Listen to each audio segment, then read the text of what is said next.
মাত্র 10 টাকা দিয়েও কিন্তু ডাবল ব্লকের ডিজাইন আপনারা তৈরি করতে পারেন আমার দেখানো পদ্ধতি অনুযায়ী।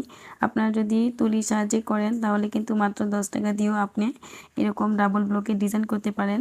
আপনার কোনো আলাদা করে 2টা ব্লক কিনতে হবে না। আর এখানে হচ্ছে আমি যেহেতু ফুল তৈরি করব, তো উপরে একটা কালার দিয়েছি, নিচে আরও একটি কালার দিয়েছি।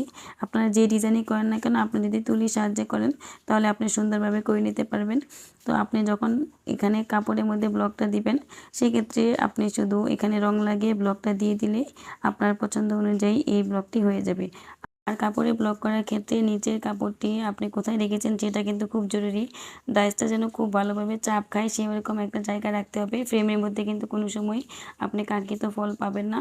আরেকটা জিনিস হচ্ছে, আপনি যখন ডাইস কিনবেন তখন দোকানদার ভাইয়াদেরকে জিজ্ঞেস করবেন যে কোনটা ভালো কোনটা অতটা ভালো না। তো ওনাদের কাছে কিন্তু 2 রকম কোয়ালিটির ডাইস পাওয়া যায়। তো আপনারা চেষ্টা করবেন একটু টাকা বেশি হলেও যেটা ভালো সেটা কেনার জন্য।